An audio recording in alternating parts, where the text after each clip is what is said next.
இந்த மாபெரும் வாக்கு திருட்டை கண்டித்து வாக்கதிகாரத்தை பெற்றுத்தர வந்திருக்கின்ற என் அருமை பெரியவர்களே, தாய்மார்களே, தேசிய நெஞ்சங்களே, காங்கிரஸ் பேரியக்கத்தின் தூண்களாக இருக்கின்ற தலைவர் பெருமக்களே, எனக்கு முன் உரையாற்றி சென்றிருக்கின்ற திரு பவன் கெரா CWC உறுப்பினர் அவர்களே,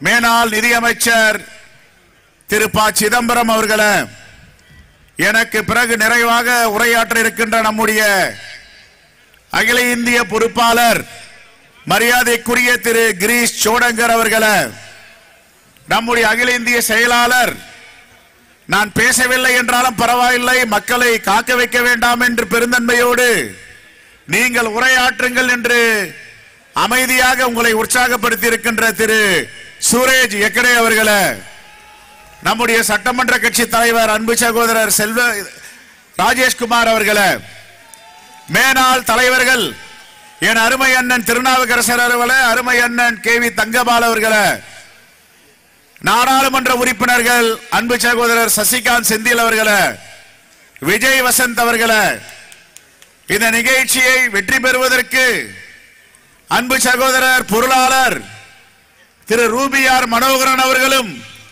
திரு ராபர்ட் புரூஸ் அவர்களும் இணைந்த கைகளாக துடிப்பான மாவட்ட தலைவரை வைத்துக் கொண்டு நம்முடைய மாநகர மாவட்ட தலைவர் சங்கர பாண்டியனோடு சேர்ந்து இந்த வெற்றி மாநாட்டை நடத்தி கொண்டிருக்கின்ற அருமை தலைவர்களே, அகில இந்திய செயலாளர்கள் அன்பு சகோதரர் கோபிநாத் பழனியப்பன் அவர்களே, லீடர் அறிவழகன் அவர்களே, திரு கிறிஸ்டோபர் திலக் அவர்களே, இந்த நிகழ்ச்சியில கலந்து கொண்டு சிறப்புரையாற்றி அமர்ந்திருக்கின்ற 2 லட்சம் அல்ல 3 லட்சம் தலைவர்களை நாங்கள் உருவாக்குவோம் என்று சூழ்நிலைத்து அமைந்திருக்கின்ற அண்ணன் பீட்டர் அல்போன்ஸ் அவர்களே, இந்த நிகழ்ச்சியில கலந்து கொண்டிருக்கின்ற மேனாள் அமைச்சர் அண்ணன் தனுஷ்கோடி ஆதித்தன் அவர்களே, இதை தொகுத்து வழங்கி கொண்டிருக்கின்ற நம்முடைய அருமை சகோதரர் ராமமோகன் அவர்களே, திரு செல்வம் அவர்களே, அகில இந்திய மீனவர்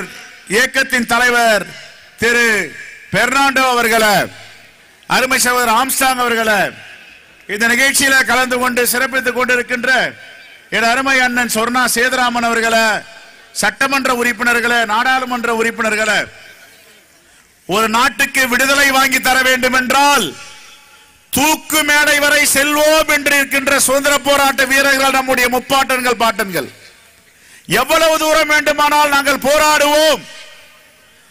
3 மணி நேரம் இல்லை 4 மணி நேரம் இருந்தாலும் எங்கள் கட்சி கூட்டத்தை மாநாட்டை வெற்றிகரமாக நடத்துவோம் என்று உட்கார்ந்து இருக்கிறீர்களா? உங்களுடைய பொற்பாதங்களை தொட்டு வணங்கி நான் நன்றி சொல்ல கடமைப்பட்டிருக்கிறேன். ஒரு போராட்டமாகட்டும், ஒரு இயக்கம் நடத்துகின்ற முன்னெடுப்பான கூட்டங்கள் ஆகட்டும், 10 விழுக்காடு தன்னை அர்ப்பணித்துக் கொள்வார்கள், 50 விழுக்காடு அர்ப்பணித்துக் கொள்வார்கள், 75 விழுக்காடு அர்ப்பணித்துக் கொள்வார்கள், 100% உயிரே போனாலும் இதை வெற்றி பெற வைப்போம் என்று அர்ப்பணித்துக் கொண்டிருப்பார்கள். ஆனால் இப்போது அமர்ந்திருப்பவர்கள் நீங்கள் மட்டும்தான் 100% இந்த இயக்கத்தை காப்பாற்றுவோம், தலைவர் ராகுல் காந்தி கருத்தை பலப்படுத்துவோம் என்று உட்கார்ந்து இருக்கிறீர்களா? உங்களுக்கு மீண்டும் நான் நன்றி சொல்ல கடமைப்பட்டிருக்கிறேன். நம்முடைய அகில இந்திய பொறுப்பாளர் திரு கிரீஷ் சோடங்கர் அவர்கள் உரையை நீங்கள் கவனமாக கேட்க வேண்டும். நான் பெரியதாக ஒன்றும் இங்கே உரையாற்றுவதில்லை.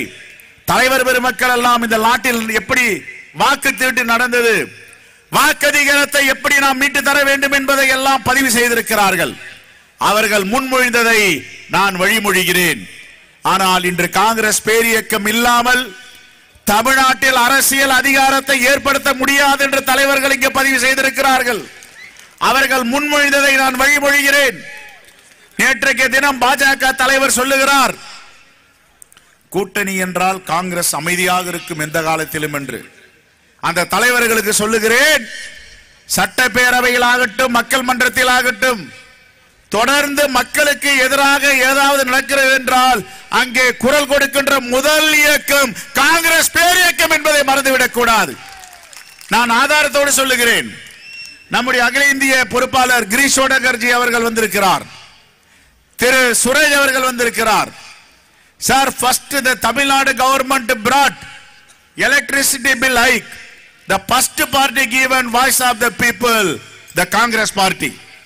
சட்டப்பேரவையிலும் மக்கள் மன்றத்திலும் குரல் கொடுத்தோம். எலக்ட்ரிசிட்டி பில் உடைய டாரிஃபை உயர்த்தக்கூடாது என்று. மோட்டார் வாகன சட்டத்தை ரோட் டாக்ஸ் உயர்த்த வேண்டும் என்று சொன்னார்கள். The first party raised the voice, Congress party, சட்டமன்றத்திலும் மக்கள் மன்றத்திலும். சொத்து வரி உயர்த்துவோம் என்று சொன்னார்கள். சொத்து வரியை உயர்த்தக்கூடாது. கொரோனா பெருந்தொற்று காலத்தில் மக்கள் வேதனைப்பட்டு இப்பொழுதுதான் ஒரு விடுதலைக்கு வந்திருக்கிறார்கள். இன்னும் பார சுமத்தக்கூடாது என்று முதல் சட்டமன்றத்திலும் மக்கள் மன்றத்திலும் குரல் கொடுத்தது காங்கிரஸ் பேரியக்கம். அது மட்டுமல்ல, தொடர்ந்து மக்களுடைய பிரச்சனையில் தொழிலாளர்கள் 8 மணி நேரம் வேலை பார்க்க வேண்டும், 8 hours டியூட்டி. 12 hours 12 மணி நேரம் மாத்தணும் எம்என்சி எல்லாம் கேக்குது. இதை நடைமுறைப்படுத்தலாமான்னாங்க. இங்க சட்டமன்ற உறுப்பினர்களா இருக்காங்க.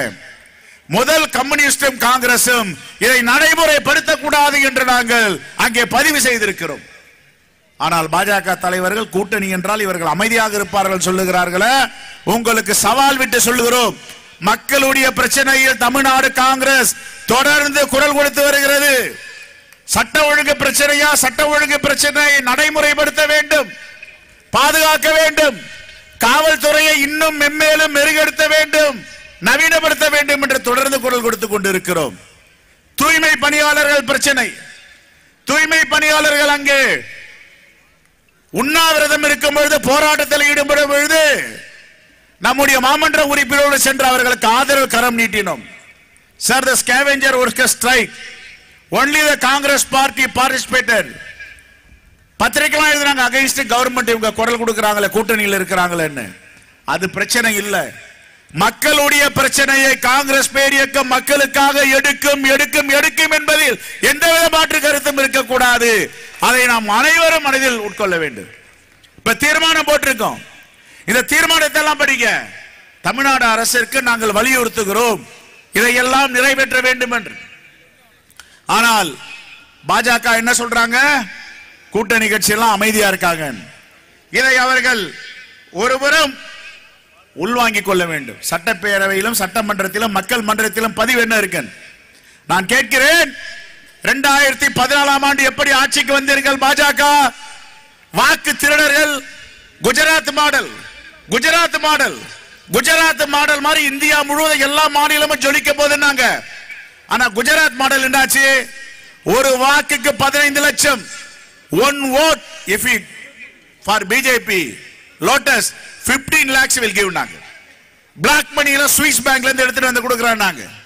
காங்கிரஸ்காரலாம் எடுத்து போய் வச்சிருக்காங்க, நாங்க எடுத்துட்டு வருவோம். நாங்க 11 ஆண்டுகள் கடந்து வந்ததை ஏன் இன்னும் கொடுக்கவில்லை? ஏன் இன்னும் எடுத்து வரவில்லை? பொய் பித்தலாட்டக்காரர்கள் பாஜக காரர்கள் என்பதற்கு இது ஒரு முன்னுதாரணம் போதாதா?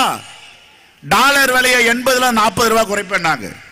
பெட்ரோல் டீசல் விலையை பாதி குறை. மக்கள்லாம் நம்பிட்டாங்க. ஆஹா, இவங்க ஆட்சிக்கு வந்தா தேனும் பாலும் ஓட போது. அண்ணன் திருநாவுக்கரசோட பலமுறை பேசியிருக்கார். எங்க பக்கத்து வீட்டுக்காரன் கூட சொன்னா 5 லட்சம் கிடைச்சா கடனை அடிச்சுலாம் ஓட்டு போட்டான் அப்படின்னு. இப்படி திருட்டும் புரட்டும் எல்லா போலி வாக்குறுதியும் கொடுத்து ஆட்சிக்கு வந்தாங்க 2014. 19ல என்னாச்சு? நாட்டுப்பற்று, தேசப்பற்று. பகல்கோட்ல அங்க பாம்பு இடிச்சு ராணுவ வீரர்கள் இறந்து போயிட்டாங்கன்னு அங்க அண்டை மாநிலங்கள், அண்டை நாடுகளுடைய ஒட்டியுள்ள மாநிலங்களில் எல்லாம் பேட்ரியாட், தேசப்பற்று என்று தட்டி எழுப்பினார்கள். நமக்கெல்லாம் தேசப்பற்றாளர்கள். ஓஹோ, பாஜகவிற்கு நாம் ஆறுதல் அளிக்க வேண்டும் வாக்களிச்சாங்க. 2வது முறை ஆட்சிக்கு வந்தாங்க. 3வது முறை ஆட்சிக்கு வரும்பொழுது பாஜக ஆட்சி இல்லை, இது கூட்டணி ஆட்சி. 420 கொடுக்க மாட்டோம் உங்களுக்கு, வெறும் 220 தான் கொடுப்போம் கொடுத்தாங்க. இப்ப பாஜக சந்திரபாபு நாயுடுவும் நிதிஷ்குமாரும் எப்பொழுது காலை வாருவார்கள் என்று தெரியாது. ஒருவேளை குறுக்கு வழியில் பிரதமராக வேண்டும் என்று நினைத்திருந்தால் தலைவர் ராகுல் காந்தி அவர்கள் 6 மாதத்திற்கு முன்பே பிரதமராயிருப்பார். ஆனால் காங்கிரஸ் பேரியக்கத்திற்கு அப்படிப்பட்ட பழக்கம் கிடையாது.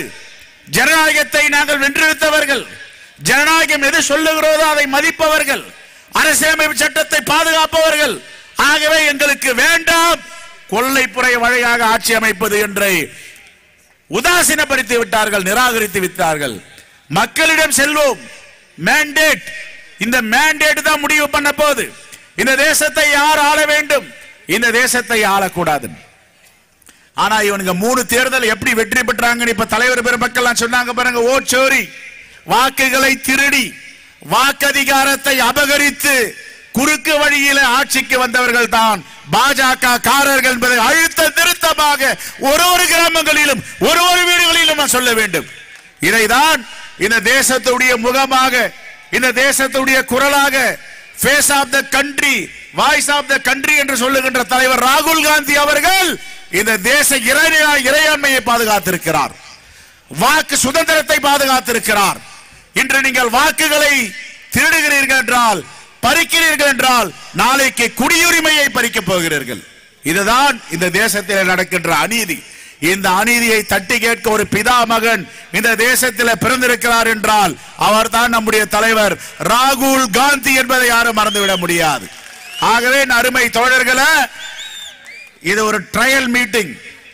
இந்த ட்ரையல் மாநாடு என்பது, கான்பரன்ஸ் என்பது தலைவர் ராகுல் காந்தி அவர்களும் தலைவர் மல்லிகார்ஜுன கார்கே அவர்களும் தமிழ்நாட்டுக்கு விரைவில் வர இருக்கிறார்கள். 3 லட்சம் தலைவர் பெருமக்கள் கூட போகிறோம். கூடுகின்ற கூட்டம் அல்ல, கூட்டப்படுகின்ற கூட்டம் அல்ல, இந்த தேசத்தை பாதுகாக்கின்ற கூட்டம் நாம் வெகு விரைவில் கூட போகிறோம். அதில் தலைவர் ராகுல் காந்தி உரையாற்ற போகிறார். 3 லட்சம் பேர்களும் தலைவர் பெருமக்கள், வேடிக்கை பார்க்க வருபவர்கள் அல்ல.